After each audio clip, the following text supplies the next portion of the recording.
When they cuffed me, my father raised his glass and smiled. "I'm the one who reported her," he said loud enough for the cameras to catch it. The room went silent. People stared at me like they'd just watched a hero expose a criminal.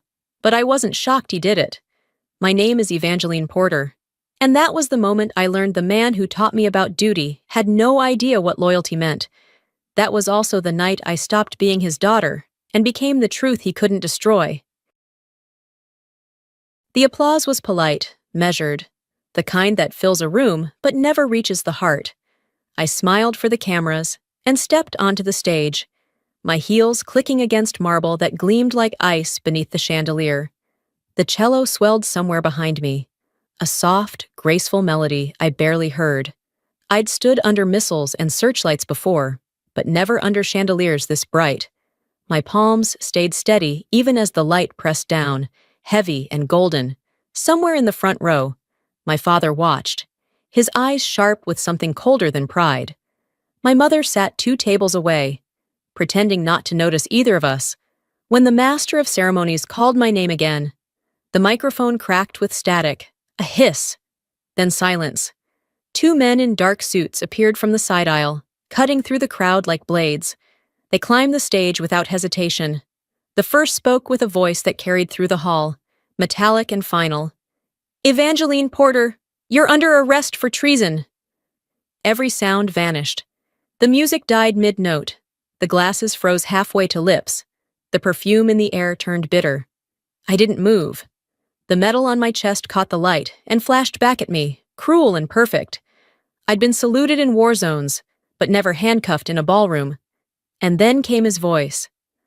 "I'm the one who reported her," my father said, lifting his whiskey so the cameras could see. A ripple of gasps moved through the room, flashes bursting like gunfire. I didn't cry. I didn't speak. I simply stared at the man who had taught me about duty and watched him betray it in public. As they led me away, someone shouted, "Traitor!" I didn't look back. Down the corridor, a faint rhythm echoed, boots moving in even cadence, familiar, deliberate. A sound I hadn't heard in years. For a moment, I thought I knew who they belonged to. Humiliation isn't defeat. It's the heat that forges you, or melts you. Outside, beneath the marble arch, the night air hit cold and clean. Behind me, my father's laughter floated through the doorway, quiet and satisfied. It wasn't the first time he'd enjoyed seeing me fall. The smell of salt and engine oil still clings to my memories of that old wooden house by the Charleston harbor. My father's medals, tarnished and dusty, hung crookedly on the wall, like ghosts of a life that had slipped away. I was 16, barefoot, hands raw from trying to tie a line around the boat cleat. The rope slipped, and he barked, "You'll never make it in the Navy if you can't tie a knot." He wasn't teaching me skill. He was testing how much humiliation I could take. Years later, the sound of his temper stayed sharper than any whistle. In 1988, when the rescue vessel went down off Cape Romaine, I listened from behind a cracked door as he shouted into the phone. "They're framing me because I wouldn't play their game." The newspaper he threw hit the wall, slid down like a defeated flag. One of his old medals fell from its nail and hit the floor with a dull, metallic ring. That sound followed me into adulthood. At my graduation from Annapolis, the chair marked "Family" sat empty. Later, my mother mailed me a photo of that vacant seat with a note scrawled in her soft handwriting. "I'm proud of you." I should have been proud of him, too. But when I found his old personnel file, I learned the truth. He hadn't been framed at all. He'd been caught selling rescue equipment for cash and stripped of his commission. To his neighbors, he said he was punished for telling the truth. It was the first lie I knew he'd die believing. When I came home after my first deployment, he greeted me with the same bitterness. "You think you're better because you wear white? I think I'm just doing the job you taught me to love." I taught you obedience, not ambition. That was the night our bond turned into a border. He measured every success of mine as another failure of his. I didn't know he'd someday try to even the score. The email came early one morning, a local headline flashing across my screen. From a corrupt father to a decorated daughter. I clicked before I could think. The article was cruel in its accuracy, recounting things only someone inside our house would know. My stomach twisted between anger and pity. The story might have cleared my name by exposing his, but it left him naked to the world. I said nothing. Silence felt safer than truth. He read it that afternoon. I could hear the fury through the phone before I picked up. "You think you can wash me off your uniform?" he shouted, slamming something heavy in the background. His rage sounded younger than his years, almost desperate. A week later, I found him in a dim bar by the docks, half drunk, telling a stranger how his daughter had turned against him for a headline. The stranger nodded, buying him another drink. "Let me help you tell your side," he said. Voice smooth, practiced. My father, craving redemption, believed him. I didn't learn until much later that the man worked for Atlantic Forge, the defense conglomerate that would do anything to see me removed from the contracts I oversaw. One night, rain coming down sideways. I drove past his house. The porch light burned bright. Through the thin curtains, I saw him on the phone, pacing, gesturing, alive with purpose he hadn't felt in years. "Yes, I have access. She tells me things. I was in the service too," he said, pride tightening his throat. I didn't get out of the car. I sat there until the rain blurred everything into one gray sheet. Some wars start at home before they ever reach a battlefield. The next morning, an email waited in my government inbox. No subject line, no sender's name, just one attachment. I opened it without thinking. That was the moment the trap began to close. The rain in Washington was the color of gunmetal, streaking the windows of the Pentagon as I walked through security. My name had been called in an emergency summons, the kind that didn't wait for daylight or explanations. A uniformed officer handed me a sealed envelope marked, "For your eyes only." Inside was a printed email, classified coordinates from the Atlantic defense route, bearing my encrypted fingerprint. For a moment, I couldn't breathe. Every layer of protocol I'd built, every barrier of clearance and verification, had been violated in my name. In my world, betrayal is measured in keystrokes, not bullets. The metadata traced back to one of my mirrored accounts, a perfect clone of my digital identity. Someone had built a shadow of me and used it to commit treason. Hours later, the interrogation room smelled like metal and recycled air. A red light blinked on the microphone between us. Two agents sat across the table, faces blank and tired. One slid a folder toward me. "Admiral Porter, your father has provided testimony." The words cracked something deep inside my chest. "What exactly did he say?" "That you were working beyond your clearance, hiding files from oversight." He never understood the difference between secrecy and shame. When they pushed a photo across the table, his signature at the bottom of a citizen statement, I didn't look away. The handwriting was shaky but certain, the first written proof that my father had turned against me. In the hallway afterward, a young officer saluted. "I only told them what I found, ma'am." Sarah Quinn, one of my subordinates I'd once reprimanded for leaving her terminal unsecured. The irony stung. The elevator mirrors threw my reflection back at me, jaw tight. Uniform immaculate, eyes hollow. A uniform can't protect you from your own blood. That night, in my quarters, the phone rang. My mother's voice trembled through the static. "Your father's on TV again. He says you've shamed the flag." I watched the tide roll against the harbor through my window. I'd rather drown in truth than breathe in his version of honor. When I hung up, another message appeared on my secure line. No subject, no sender, just 6 words. "They're watching the wrong terminal. Ethan Graves." And just like that, the silence around me cracked open. He'd found the spotlight he'd been chasing all his life. On live television, under studio lights too bright for honesty. My father sat beside a man introduced as an independent investigative journalist. The journalist's tie bore the discreet silver pin of Atlantic Forge. "No one stands above the flag," my father declared. "Not even my daughter." He didn't need to look into the camera. He already knew the country was watching. Truth was never his audience. Applause was. By dawn, the story had spread. A blog post claimed I was facing criminal charges, though no indictment existed. Commentators called me everything but innocent. My apartment became a cage of camera flashes. I cut the lights, sat in darkness, and listened to the evening anchor's voice. Sources say Admiral Porter may have compromised multiple defense contracts. A knock at the door followed. A police officer checking for my safety. I recognized him. He'd once served with my father. I'd faced insurgents who wanted my head. Now it was neighbors who wanted my shame. My phone buzzed again, an unlisted number. Ethan's voice came through, low and steady. "Ma'am, I think they're staging something bigger. Don't answer any summons. I'll reach you soon." "You think I'm being set up?" "I think someone wants your silence permanent." Minutes later, my phone lit up with an encrypted image. An internal report showing Atlantic Forge had hired a crisis PR firm to protect the whistleblower. The whistleblower was my father. That night, my mother appeared at my door, her coat soaked from the rain. She placed a paper bag of food on the counter and whispered, "He thinks he's protecting the family name, but he's destroying it." "Do you think he'd believe me if I told him the truth?" I asked. "Not if it means he has to doubt himself. He'd rather see me in prison than see himself as wrong." The next morning, the television glowed again. My father shaking hands with a congressman, accepting the title Citizen Patriot of the Year. The applause sounded hollow through the speakers.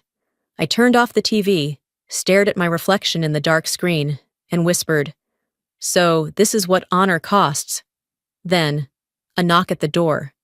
No voice, no footsteps, just a small envelope slipped through the crack. Inside, a single note in familiar handwriting. "Charleston, 2 weeks. We'll finish this right. E.G." I folded it once, slipped it into my pocket, and finally let out the breath I'd been holding for months. Whatever this was, it wasn't over yet.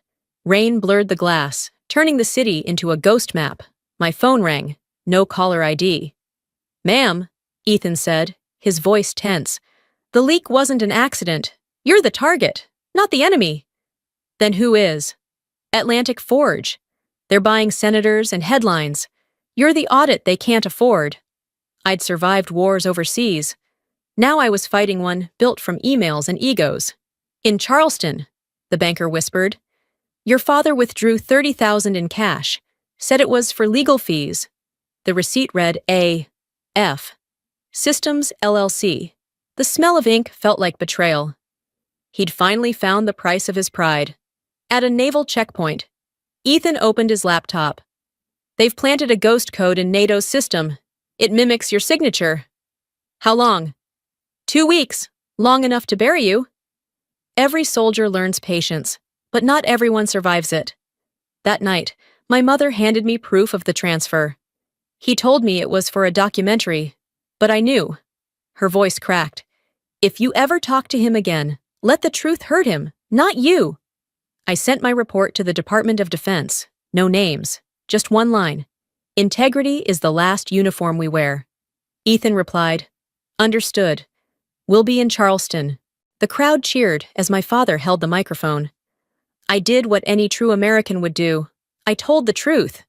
They applauded a man who mistook confession for courage. Behind him, Atlantic Forge's logo flashed unnoticed. That evening, I sat by the pier, staring at his boat. Redemption. "You left more than a rope loose, Dad," I whispered.